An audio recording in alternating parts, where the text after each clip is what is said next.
Hey, it's Rocky. Welcome to Richer Soul. Today's guest is Todd Tresidder, who was on the show in episode 20 back on April 22nd, 2017. He's back to share his insights on the power of leverage to propel us forward in all areas of life and business. If you haven't had a chance to listen to that episode, I suggest you go back.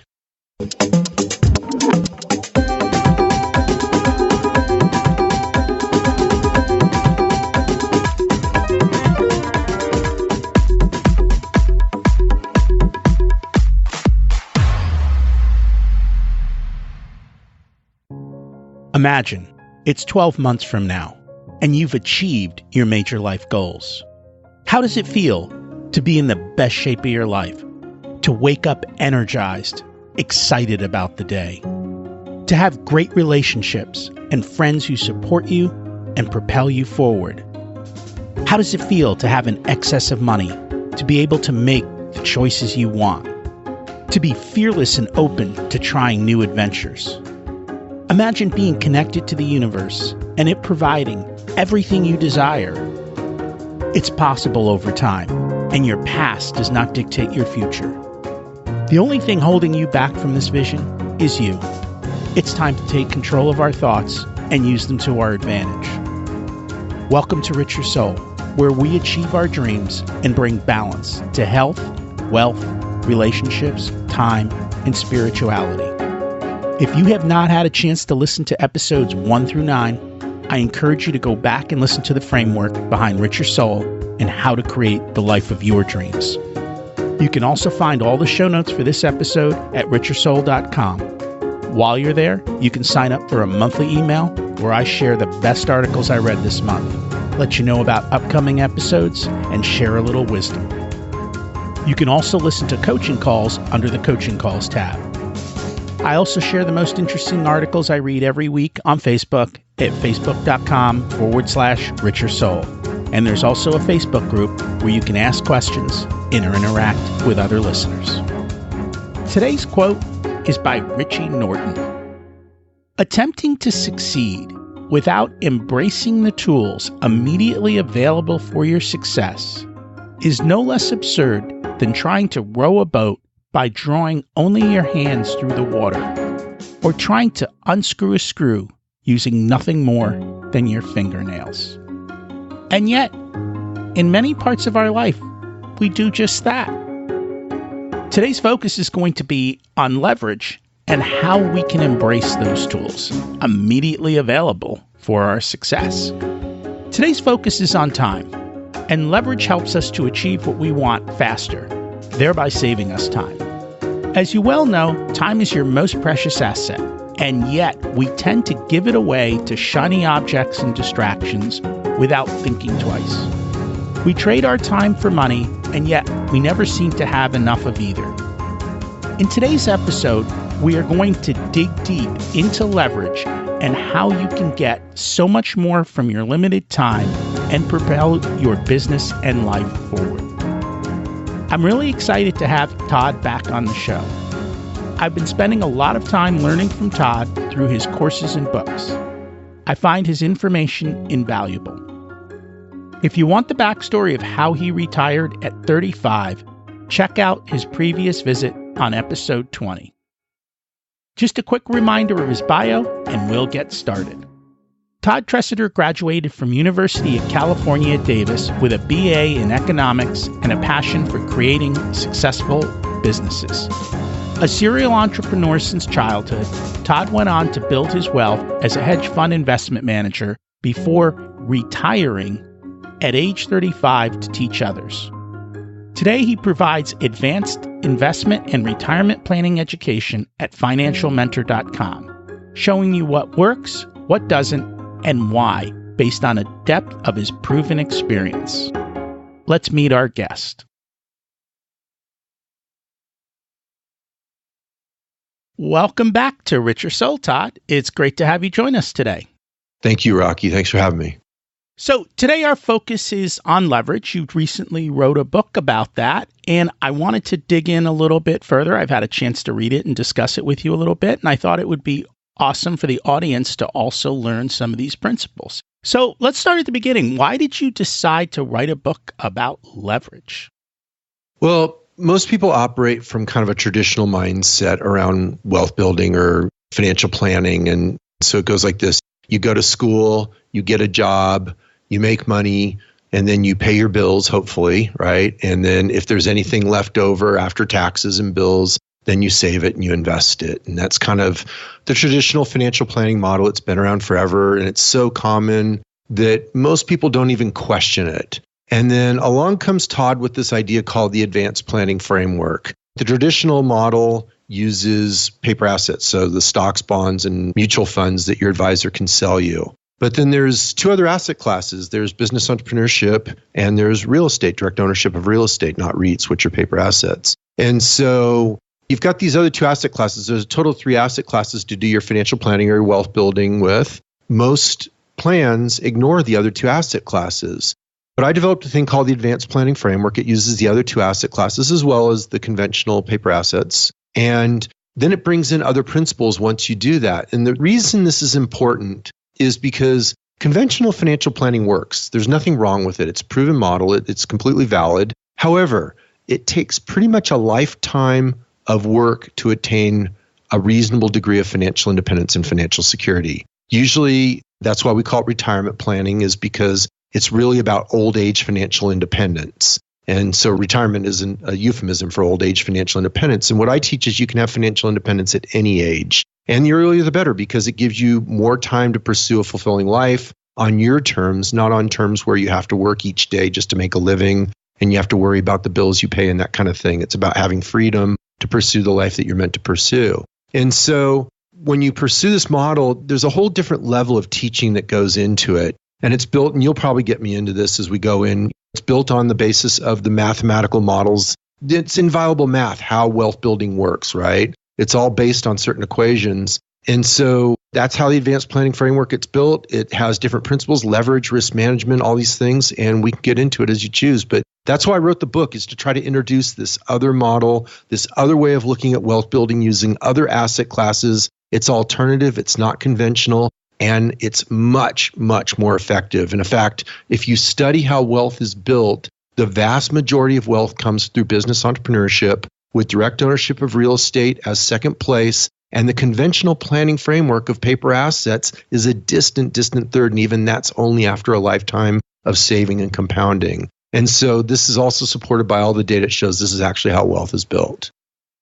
And that's very true. And for a lot of people, they don't even after a lifetime have wealth because they unfortunately spent it all. They didn't follow the first principle, which is to create that spread between what's coming in and what's going out. And I remember one of the big ahas I had, I think, from you, especially with regards to real estate, is if you want to have $1 million in assets, all you have to do is buy $1 million in real estate and pay it off. And if you buy rental real estate, you can do that. And if you do it right, you can do it relatively fast. And it's a faster path to becoming a millionaire. Yeah, so that's in the financial leverage section, which is only one of 6 types of leverage in the book. Right. And so that's a fairly well understood form of leverage. It's the most common form of leverage. Most people, when they think of leverage, they think of financial leverage, right? So debt financing in a business or mortgage financing on real estate. And so the model's a proven one that you're talking about, which is you borrow $1 million to acquire $1 million plus of real estate. And then the key is that loan has to be self-liquidating. And by that, the real estate earns more than the cost of the loan net of its expenses. So the asset itself that you acquire, so the key to the strategy being effective, the asset that you acquire with the debt financing has to more than pay back the debt. And so then eventually what happens is you have the asset, the debt gets paid off. But in addition to that, as in the case of real estate is really a leverage play on inflation, right? And so the asset grows with the rate of inflation, but the loan is typically fixed. If you get it right, the loan is typically fixed at the loan amount you borrowed and you pay it off in depreciated dollars. So there's a lot of ways in which that strategy can be tremendously effective. And in the book, I give 6 rules on applying financial leverage to make sure it's safe. And that's because financial leverage is unique from the other 5 types of leverage in that it's the only type of leverage that cuts both ways. It makes the good times great and the bad times absolutely unbearable because you can lose just as much as you can gain from it. And so you have to be very, very careful with financial leverage. It's the one risky form of leverage. The other 5, you can actually reduce risk at the same time you increase reward. And that seems rather counterintuitive, that you can actually apply leverage, reduce risk, and increase returns. Because I think we're all taught more so with financial leverage, which, as you said, if you have the wrong leverage equation, it can implode on you and take down your entire property. And a lot of people who get involved in real estate have had that happen to them. And I think our president almost had that happen to him at a point too with real estate. So even smart people can screw up that equation.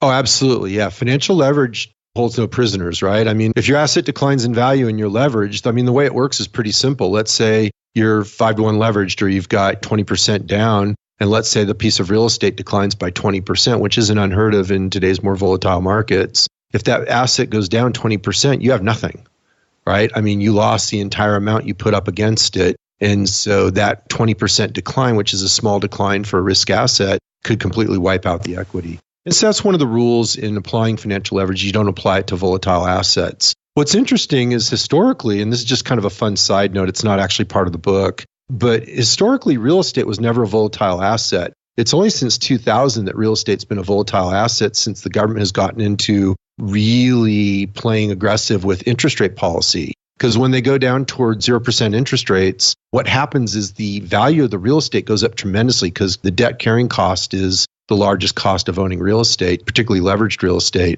And so the value of real estate jumps astronomically. And then when the levers get put on the economy declines, then the real estate free falls behind it. And that's why we saw the 2008, 2009 decline, as well as the bubble that led up to it. And it also is coincident with real estate values we're looking at now as we record this, which is the turn of the year 2018, 2019. So we're in December of 2018 as we record this. Real estate values, again, are very high. And so that's something that didn't used to occur prior to government policy. It used to be that real estate was an extremely stable asset class. It would fluctuate roughly 10% above or below its inflation trend line, which, no coincidence, is why banks would loan high percentages on it with just a 10% down or a 20% down. It's because they knew from long-term history that that was the amount that was actually at risk. And it's only in recent years that that assumption's been violated, but the rules have not been changed on how much down payment is required on a loan. So it's just kind of an interesting situation we're in today, where real estate's become more volatile. It did not used to be a volatile asset,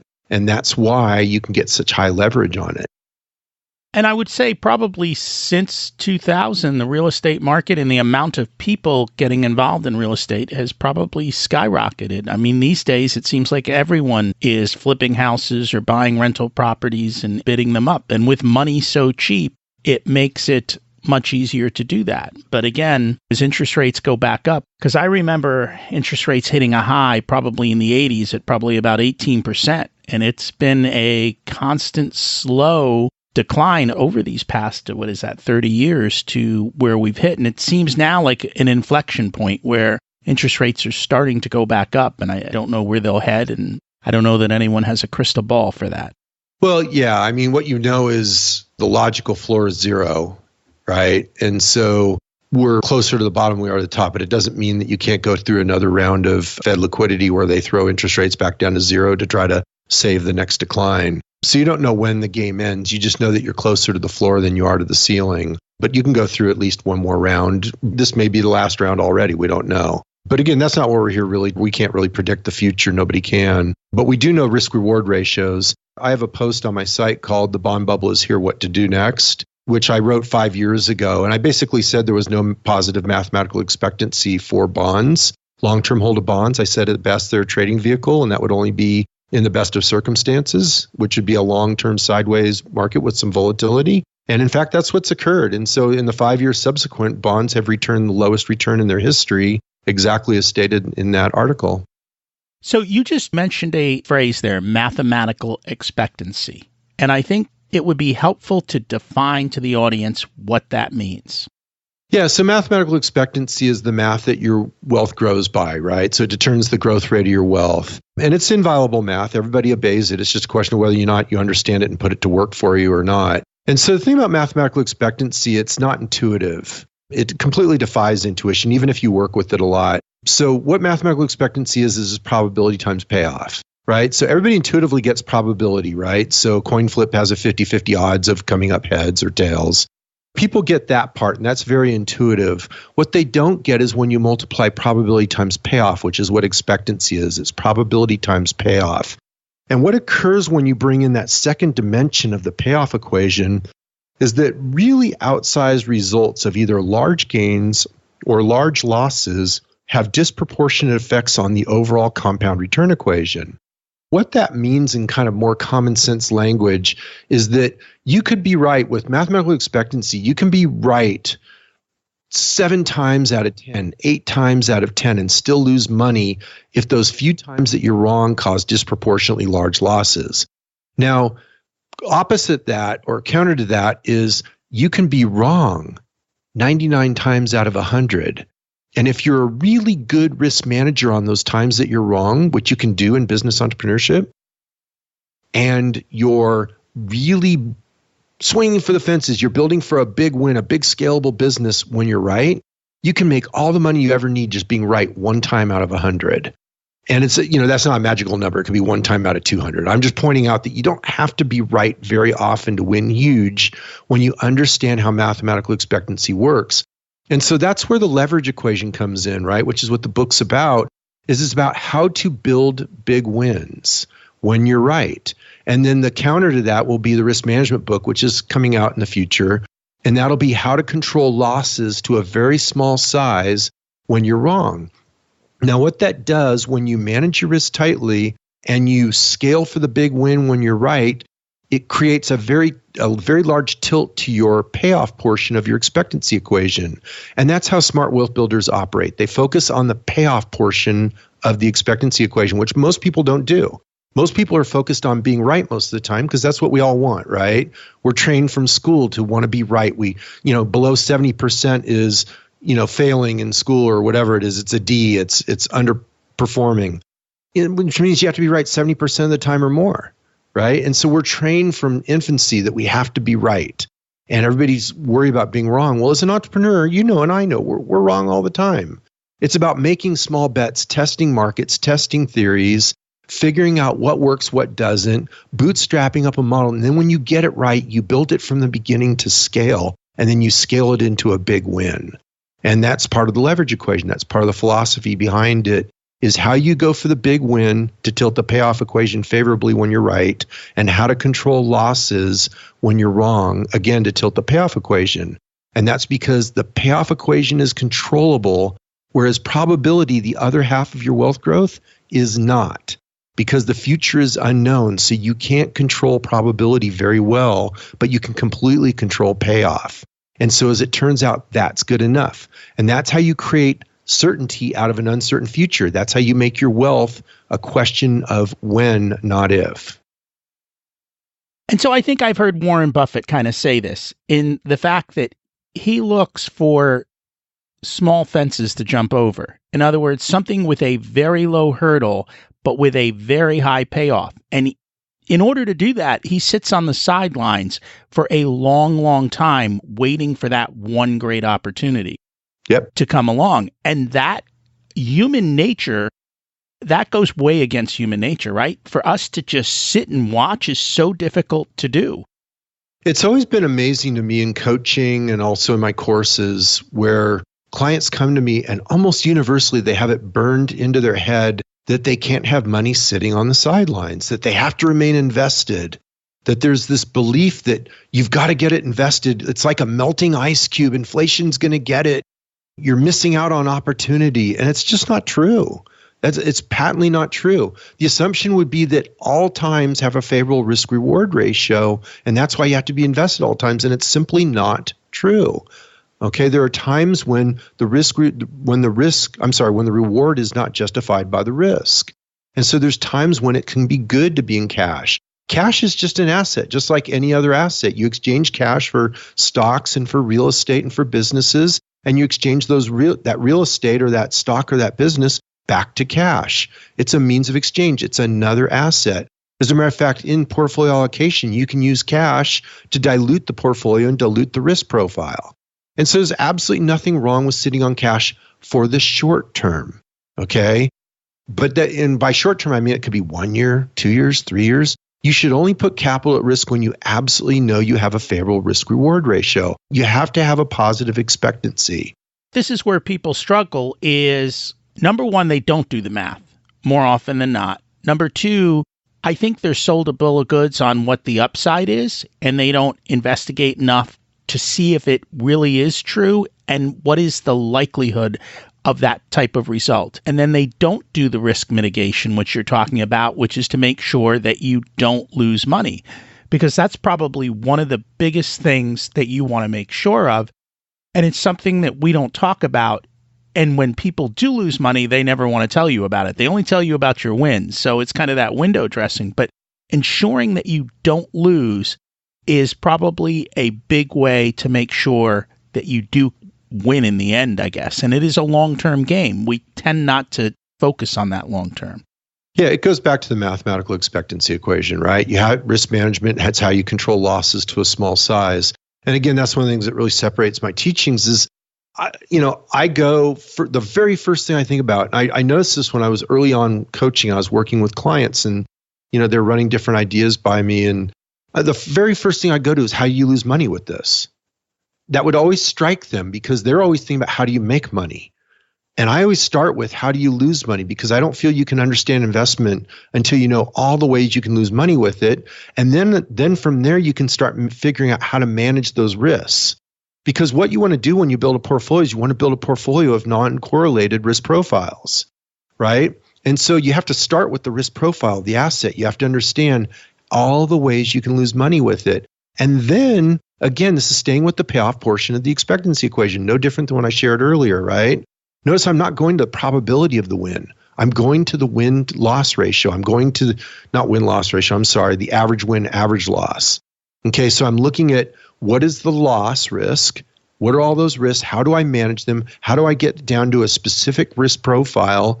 Does that match the rest of the risk profiles in the portfolio? And then I also look at, can it become a scalable win? And so in other words, if I do win, how scalable is it? How big can it go to decide if it's worth doing? Because you're looking at the win to loss proportion. And that's your payoff equation. So I always start with the risk, which is completely opposite what most people do. And then I look at the reward after to see if it's big enough to justify the risk. And I look at how that risk fits into the overall portfolio. But it's always risk, risk, risk, risk. So let's just define portfolio, because I think for a lot of people, when they think portfolio, all they think of is stock portfolio. But that's not what you mean, correct? Absolutely not. No, because the other thing, too, that a lot of people don't understand. So diversification is true, right? But the way it's commonly taught is people just look at asset diversification, asset class diversification. So they think, oh, I've got a portfolio and it's all diversified. I've got some stocks, I've got some bonds, I've got this, I've got that in there. And they think that's diversified, but it's all one risk profile, which is market risk, right? And so you understand that if you've got 4 different mutual funds and the market's down a lot one day, what happens? They all go down together. And if you get in a big bad bear market, they all go down together. That's because you've really got one risk profile, which is unmanaged market risk. And so the way I teach it is you want to diversify by sources of return and the risk profiles, which are generally one and the same thing. They're just different ways of looking at it. And the beauty of that, I call that deep diversification. And the beauty of that is that those risk profiles, or that source of return, tends to not correlate to the downside. So here's kind of the unsung secret that nobody talks about on diversification as a risk management tool, is that it works the 95% of the time you don't need it, which is normal market conditions. And it fails the 5% of the time you desperately need it to manage risk, which is big bad bear markets. Because the thing about big bad bear markets is suddenly all asset classes correlate towards one, and that's to the downside. And so typically there'll be one asset class that inverse correlates, and it's either bonds, specifically treasury bonds, or bonds or gold. And that depends on if it's an inflationary collapse or a deflationary collapse. Depends on the nature of the collapse that's driving the bear market, which one's non-correlated or inversely correlated. But other than that, almost all asset classes will correlate to the downside in a big bad bear market. But the thing is, deep diversification, it will not. So let me just give you an example to make that realistic. Let's say that you have a stock and bond portfolio, conventional asset allocation portfolio, and you have a business that is into bankruptcy law, right? So you're a bankruptcy attorney. Well, in the big bad decline, what will happen is your stock bond portfolio will get, smattered as the market goes down. but your bankruptcy business will climb up because it's inversely correlated to a market decline. Or another example might be, and we'll keep this in the same asset classes, you could have two real estate strategies, right? So it's in the same asset class, but they have different sources of return. You could have a buy and hold real estate strategy, so a rental income portfolio, and you could have a fix and flip portfolio. Now, the source of return for the income portfolio is the rental income minus the expenses. So you're dealing with vacancy issues, just operating that rental portfolio, and that determines your source of return. And then also inflation determines the source of return on the property long term. Now, there's other factors too. Obviously, I'm simplifying it, but I'm trying to make a point. I mean, you can go into local market conditions, blah, blah, blah, blah. But just for sake of argument here, the sources of return are inflation on the growth and value and the operating profit from the rental income. And then you can do a fix and flip. A lot of your profit from fix and flip has to do with deal flow. And deal flow improves as the market declines, as desperate sellers sell for emotional and non-rational reasons. You can get deals that are dramatically below market conditions, so you can afford to fix and flip for a profit even in a declining market condition if you're savvy and you're a good deal maker.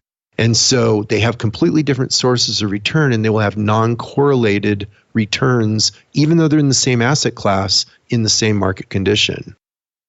So earlier you mentioned a word which is scalable. And I don't think that's something we talk about enough, and a lot of people may not even understand how to determine if something is scalable. So if we looked at a business, what would be examples that show a scalable business versus a non-scalable business? A product business is a naturally scalable business. A service business can be scaled, but it's much harder because it requires a lot of people, and people are definitely harder to scale. So let's use my coaching business as an example, right? So at financialmentor.com, I had a coaching business for a long time, and it's now focused on books and courses and products. So when it was my coaching, it was very difficult to scale because people wanted to talk with me. They wanted to work with me directly. Even if I had underling coaches or I had coaches that I could, farm the leads out to, if you will, they were there because they wanted to work directly with Todd. So that was not a real scalable model. It was trading time for money. It was a good business, but it was not scalable. It had limits to how much it could grow before it ran into problems. Whereas my books have unlimited scalability. My courses have almost unlimited scalability. I could serve millions of people for not much more effort than it takes to serve 100. And that is very true. So you also brought up another point that people don't address enough. I think it's because we're taught to do this. We're supposed to trade our time for money. And yet there are better ways to do this. Yeah, that's kind of what the leverage equation is really trying to do. It's showing you how to break your income free of the time for money trap. And it's showing you how to break your equity growth free of the return on equity trap. And these are two traps that are built into the traditional model, right? In the traditional model, because you save money from your earned income, and those savings are what you compound within the limited growth of the paper asset world of a conventional asset allocation portfolio, you have strict mathematical limitations. You're governed by the return on equity equation, and the return on equity is limited by the economic growth of the world long term, right? Because the long-term return from a stock portfolio is dividends plus economic growth. This is all documented stuff. It's probably outside the scope of this podcast, so we'll just put out at face value for now. And like the long-term return on bonds is interest rates, the interest rate that or the coupon that it bears. These are just mathematical ways of understanding long-term returns from assets. They're very limited in the paper asset world.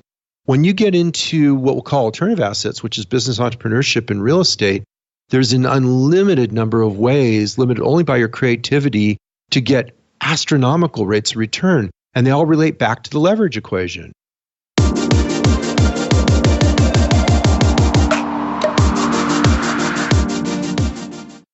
We will be back with Todd in a moment. I learned about Todd's work years ago.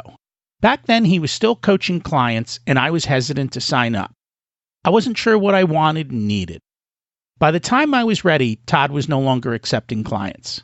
When the opportunity to sign up for his wealth building course came around, I wasn't sure I needed it.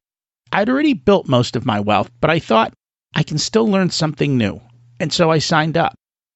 It's been great watching Todd work as he builds his course, and I've also learned a lot about human nature and money. At the end of the day, money is nothing more than the fuel to propel our life in the direction we want. However, we need to be clear. Where are we going? What do we want? Then, building a money-making machine that creates cash flow without constant effort to fuel those dreams. As you are hearing throughout the episode, it takes work and intention. The biggest hurdle is getting started. Not everything is going to work out. I highly recommend his wealth building course. I don't get a penny if you buy it. If, however, you want someone to stand by your side and provide you leverage to move faster, that's what coaches are for. Breaking through barriers and reducing risks by preventing mistakes. It's a new year. Are you ready to fuel your life forward faster and achieve your dreams? Reach out and schedule a no-obligation free call to see if we're a good fit. Don't make the mistake and wait like I did, because at some point I won't have time to coach or my prices will be more than it's worth for you to pay. One session provides you with the action steps to move forward in life or in your business with very little risk. The email is rocky@richersoul.com. Now let's get back to Todd and his tremendous insights on the power of leverage.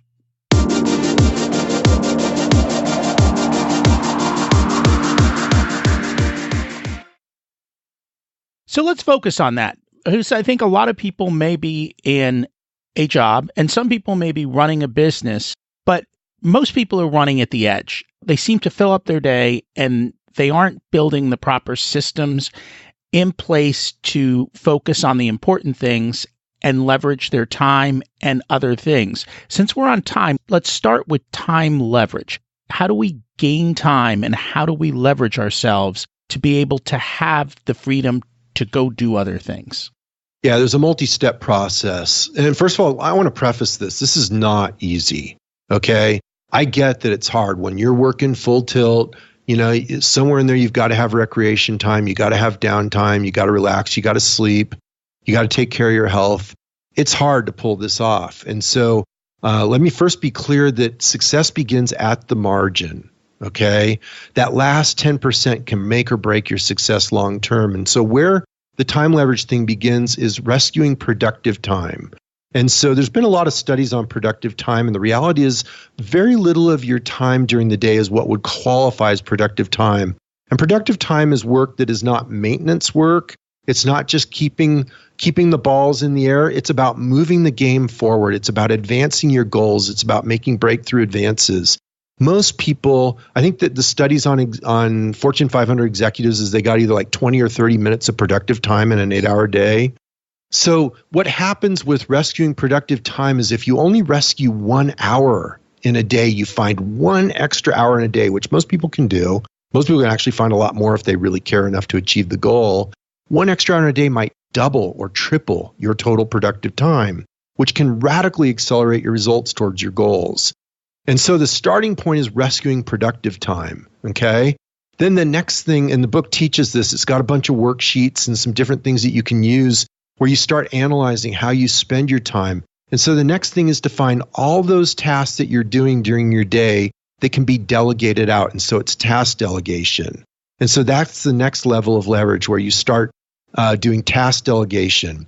Once you get through that phase, then you start looking at what's called process delegation, which is a higher leverage activity. It's all those repeatable processes that occur in your business, in your real estate empire, or in your work. Okay, it can happen anywhere, where you look at the different processes that are going on, the things that repeat day in and day out, week in and week out, month in and month out, all these repeatable processes, and you figure out how to leverage them out. You leverage them out to other people, you leverage them out to business systems. And then finally, the fourth step in that process is you move towards systems leverage, where you replace human labor with mechanical or computer labor. And so these are 4 levels of time leverage that you can bring in, 4 different stages that you can go through to get from overwhelmed, like everybody is, right? Overwhelmed, no spare time, already maxed out, to piece by piece, you start rescuing that time and you start moving the ball forward. And I know I do use a lot of this leverage in my life, but what it requires is time up front to build the systems. And that's where I think people get stuck. They don't put the time in up front to build that scalable system that is repeatable, that gets you out of the process as much. And I'm sure for many people, dealing in business. They probably get the same question asked to them 100 times. And if you're writing 100 emails back, that is the simplest scalable system you can create today, is if you're constantly doing the same thing and responding the same way to people, is just build a template. Then you only have to change 1 or 2 lines and you can get 100 emails out in a fraction of the time that you're doing it today. But you've got to be intentional. Absolutely. That would be process leverage. But you brought up another principle of leverage in the book, which is the principle of lag, right? And so you're going to pay the price up front for every form of leverage that you implement. So there's always a price up front. And it's always easier just to do it yourself, right? It'd be easier just to kind of knock out a few of those emails and then build the system. But over the long term, it's always easier to build the system. And so, because ultimately, the more successful you become, the less free you will become, unless you begin to move towards systems and towards leverage principles, right? That's why you see successful people who are busier than anybody else. And it's because if you're not applying leverage properly, the more successful you become, the more burdened you become. And so leverage frees you up from that, but there's a lag involved. You have to pay that price up front. None of the leverage principles pay immediately. They always pay down the road. And so that's why building wealth is really at the core, it's deferred gratification. You have to build the habit of paying the price up front, either in building the system or whatever form of leverage you're pursuing, and ultimately the pay is down the road. And that's very true. And so I've heard you say this, and I think this is kind of a thing that people think, is that it takes money to make money. But with leverage, that is not necessarily the case, correct? Yeah, it's correct. How about this? It may take money to make money, but it doesn't take yours. In other words, what happens is people use it takes money to make money as a limit to their thinking. They think they can't do it because they don't have money. What happens is it's a leverageable asset, right? You can use other people's money. You don't need your own. And so I'll do an example. Let's say you find an amazing real estate deal in today's market. You just happen to have a buddy who knew somebody, and this deal wasn't even publicly on the market, and this guy needs to sell it, and it's like 70 cents on the dollar of what it's actually worth. And so you get this thing under contract. Believe me, you can find the money for it. You don't have to have the money to do that deal. There's an investor who will do that deal if it's truly 70 cents on the dollar of its value. And I pulled that number out of a hat, right? It could be a different valuation. It could be a different deal. The point being, a great deal will find money, okay? You don't have to worry about that part. You need to get the great deal first. Money will find it. And that's very true. And there's a whole business in real estate called wholesaling, which is basically you go out and you find the deal and you sell it to someone else. And what you're talking about, though, is more stackable, where you become a business partner with somebody else. And this way you get long-term wealth over just the one-time flipping of a wholesale contract. We talked a little bit at the beginning about how leverage can reduce risk. So can you focus on that a little? How is leverage going to reduce risk? Yeah, so you have to pick one of the other 5 types of leverage, right? And so we'll use systems leverage as an example, okay? So I could hire an employee to take the orders for my books and my courses, okay? And they could sit there and I could have 3 employees, 8 hours each, 24 hours a day, and they're receiving the phone calls and they're taking the order, they're processing the credit cards and they're shipping out the product and they're doing all the fulfillment.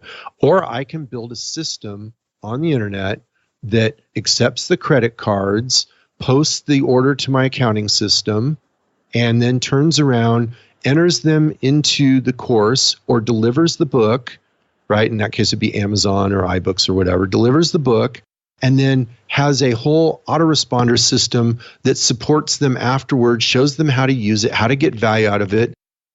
It's a completely efficient system. I set it up one time. It might take me a week to configure it, and it can convert an unlimited number of orders 24/7, no overtime, no sick pay, no problems. And it would cost me, the time to set that up would probably be less than 1 month pay of employees.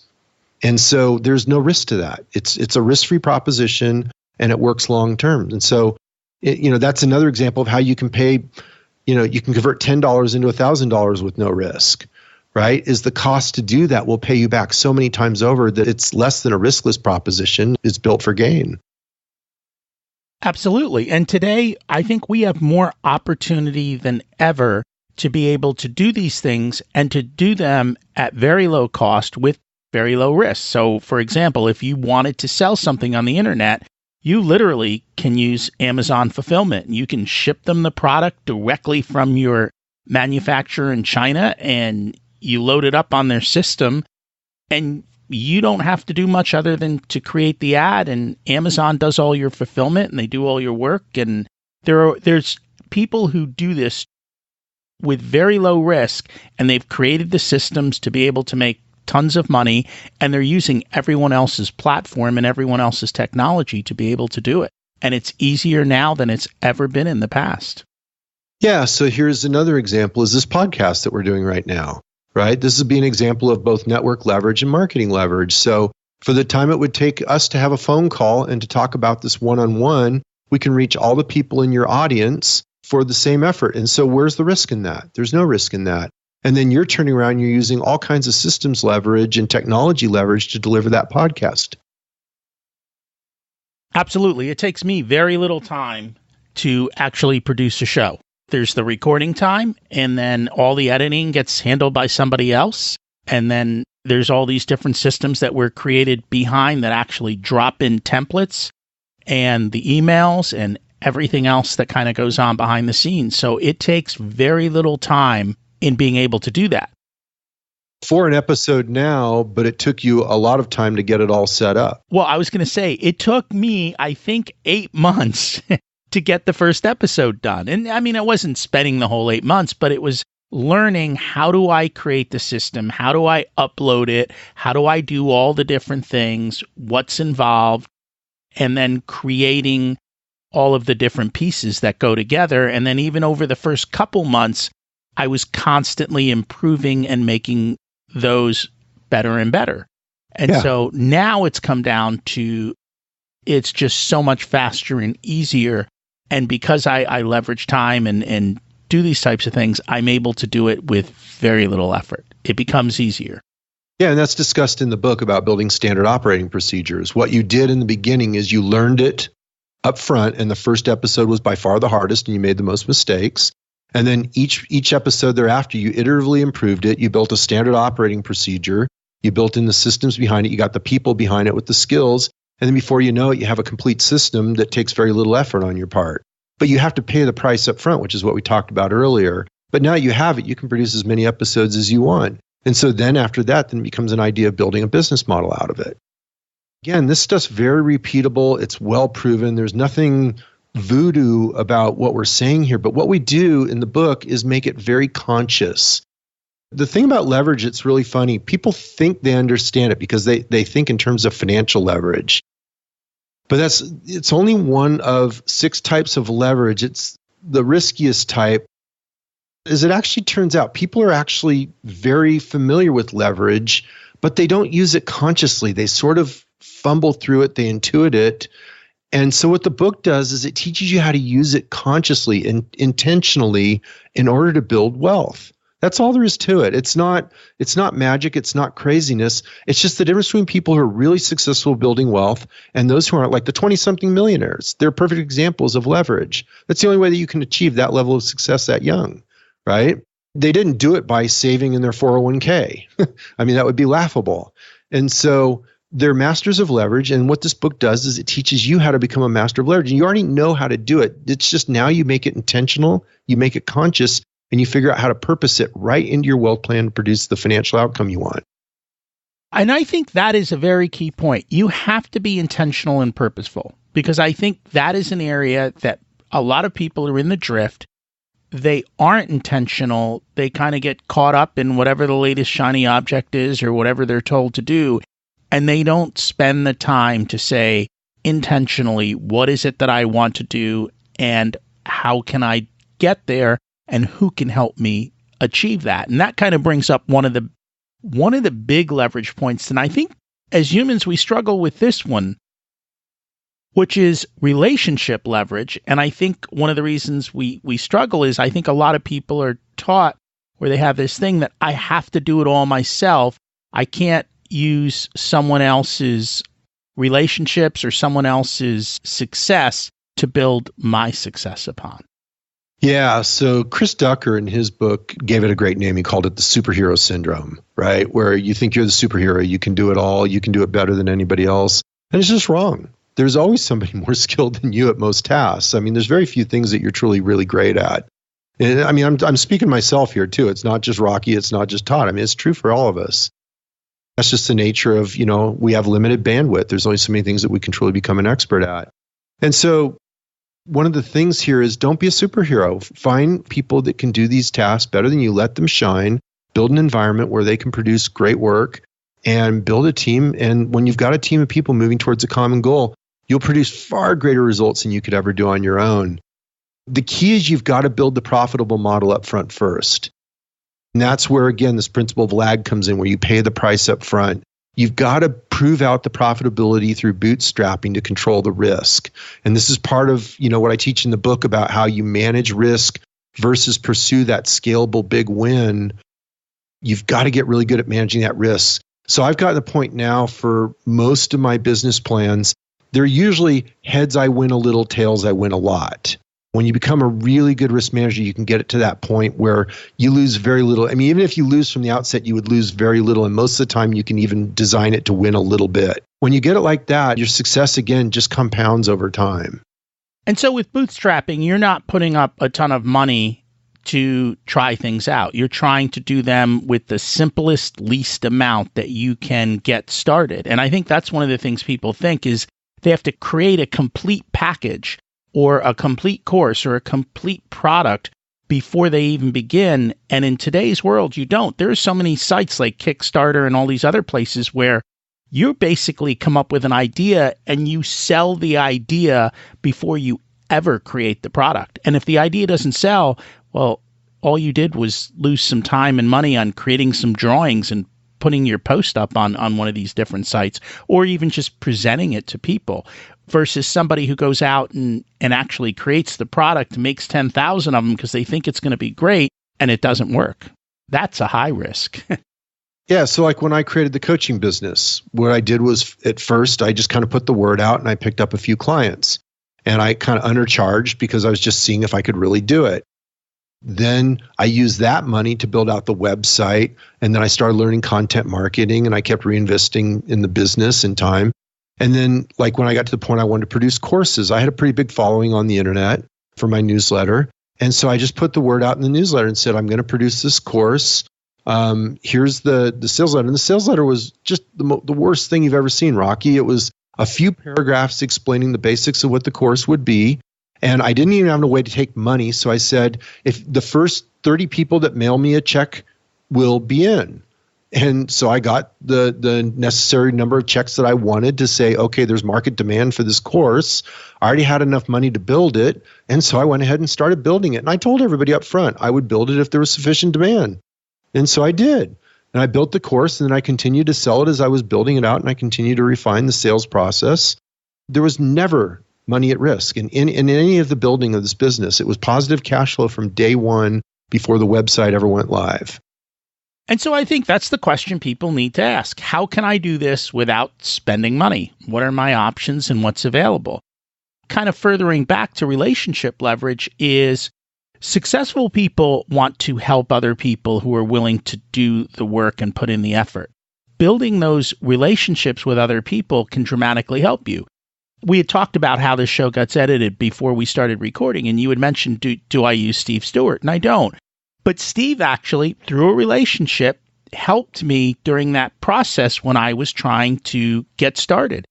He was nice enough to give his time to me to help me understand how to get things done and to do that. And that's relationship leverage. There are tons of people who are out there who would love to help you take the next step, because there are so few people who will take the next step that when you find people who are going to show up and do things, everyone who's successful wants to help you be more successful.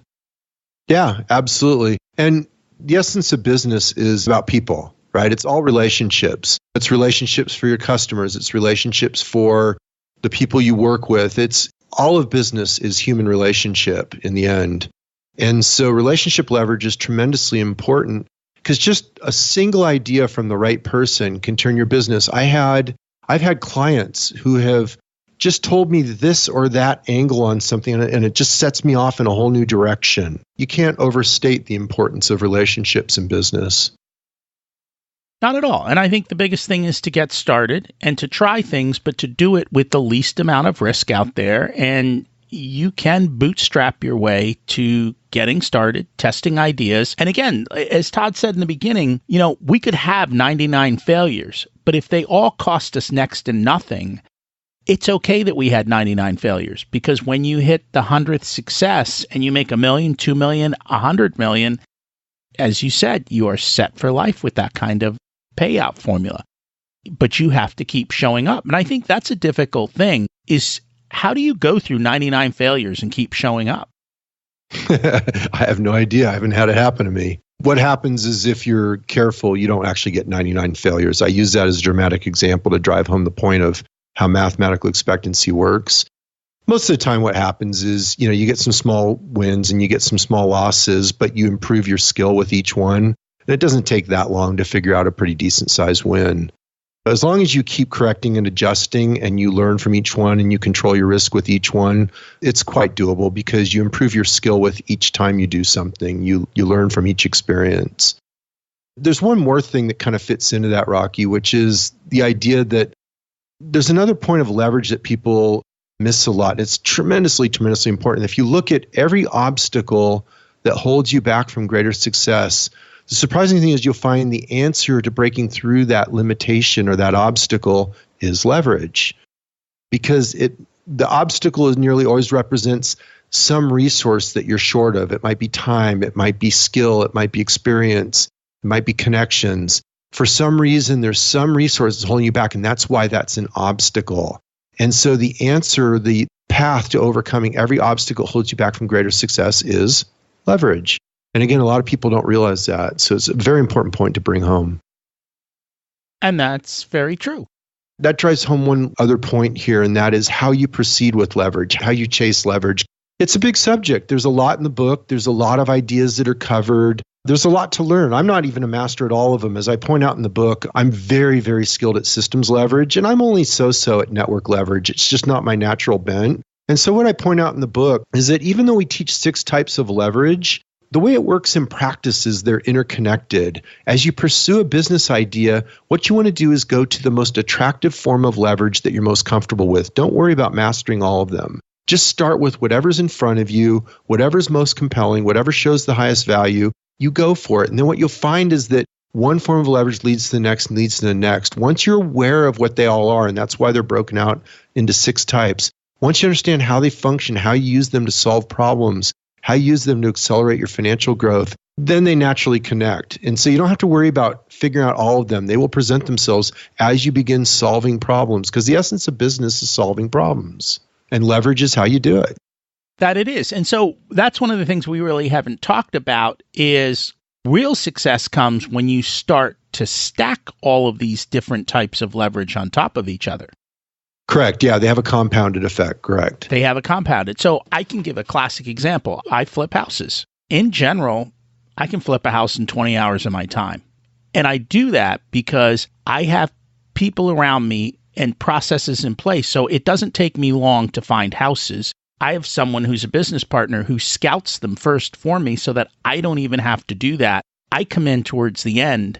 We've got all the people around us who do the actual work, the painting, the replacing of the windows, and all those different types of things. There's people that we plug in to all those pieces, and they're all systematized. I don't have to have a conversation about paint color. All of that, we made decisions up front, and it's all systematized. We've got the call list of everyone we need to call depending on what the issue is that needs to be done.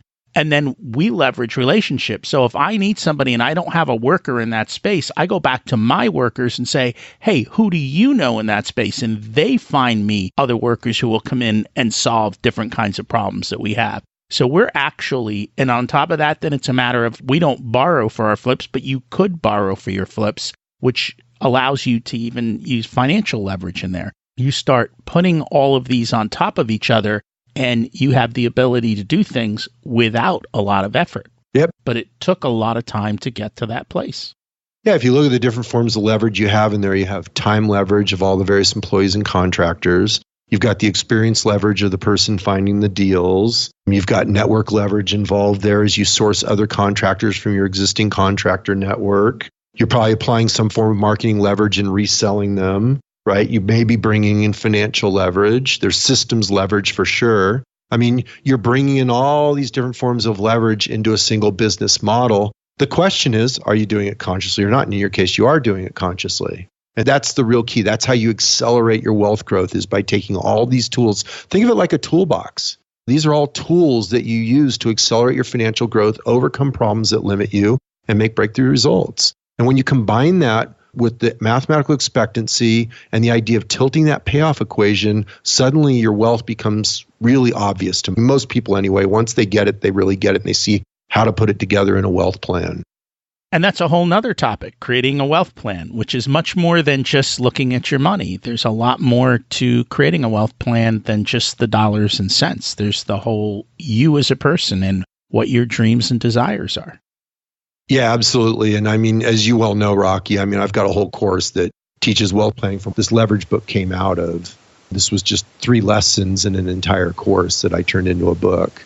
So yeah, wealth planning, we could do that as a whole nother podcast. It's a very misunderstood idea. Most people confuse it with a financial plan like you get from an advisor, but that's just pales in comparison to what a comprehensive wealth plan is and how wealth planning done right actually works. And that is very true. Is there anything that we should have talked about with leverage, or are there any main points that we have missed today that we should cover? No, not that I can think of. I think the idea is that use leverage to break free of the traditional financial planning framework and to get rid of the limitations that hold you back. Use it to accelerate your financial growth and use it to solve problems that are limiting your financial growth. It's a very, very powerful tool, and it's just not being used to its full extent. And that's why I wrote the book. And so I usually ask for an action step. I'm just going to make one up and say, if you want to learn about leverage, go buy the book. I think it's pretty inexpensive. And that's one of the things I've learned in life. How long did it take you to write the book? Oh, I spent months on the book, and then the editing staff, to get professional editing staff. I mean, you've got months more of work. People get it for $9.99 as an ebook or $15 for a book. It's crazy the amount of, it's called tacit knowledge leverage that's built into a book. I consider books the single best value in education. I mean, I've got a fortune of time and money into that book, and you get it for $10. It's just crazy what a great value those books are. And that's true, I think, of many books. Like if you can buy a book for $10 or $15, and even if you get one idea out of that book that can move you forward, it's worth the $10 or $15. There's nowhere else you're going to get that type of knowledge and that type of insights from people at that price point. Because if you wanted to talk to Todd, it's not going to happen at $10. No. I mean, again, just walking the talk, right? It's knowledge and experience leverage through a business system called books. The books are sold through Amazon. They're print on demand. My risk is extremely low because I have a significant following. So I know I'll net make money on the book. And so my risk is virtually non-existent. It's a low risk enterprise. It's scalable business. It's using the business system of Amazon, and you're leveraging my knowledge through that book. I mean, it's just a great example. It is a perfect example. So I encourage people, if you want to learn about leverage, that's the best place to do it. Todd, if people would like to find you, learn more about what you do, and connect, what is the best place for them to find you? My website is financialmentor.com. That's 2 words, financial mentor, mashed together, financialmentor.com. And that's the hub of everything I do. There's one of the largest collections of financial calculators on the internet. They're all free. I have over 1,000 printed pages of articles, resource directories. It's all free. And then for people that want to take the next step, I've got 6 books and counting. I'm on my way to 10 books. And I've got a course called Expectancy Wealth Planning, all about how you design a wealth plan properly. So tons of free stuff. And there's some paid resources for those that want to take the next step. Awesome. And I encourage people to check it out. And we'll put that all in the show notes as well. Thank you so much for being here today, Todd. Thanks for having me on the show, Rocky. Good talking with you. I really enjoyed today's conversation with Todd. I wish I had this knowledge when I was younger and was able to implement it to achieve success even faster. That said, I can't worry about the past, but I can teach my kids going forward so they can create success even faster. What about you? Which of the 6 types of leverage can help you move faster? Let's recap. Financial leverage. Other people's money so you're not limited by your own net worth. Time leverage. Other people's time, so you're not limited to 24 hours in a day. Technology and systems leverage. Other people's technology systems, where you set up a scalable business model once and your systems can do the work thousands of times. Communications and marketing leverage.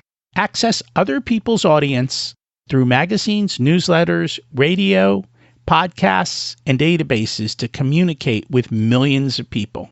Network and relationship leverage. Expand your reach to include other people's connections so you're not limited to your own. Experience and knowledge leverage. This employs the expertise of others so you don't have to learn everything yourself. If you want to learn more, check out the book, The Leverage Equation: How to Work Less, Make More, and Cut 30 Years Off Your Retirement Plan. Financial Freedom for Smart People. It's a bargain for the knowledge you receive. If you're still listening, you must have liked this episode, so please share it with a few friends. I would appreciate that. What's preventing you from moving forward, and who are you putting on your team to build the life you deserve? Taking no action creates a far worse outcome in life than trying something and failing. You can reach me at rocky@richersoul.com. I'd love to hear how you're doing and how the information I shared has helped you. Thanks for listening. Have an abundant week.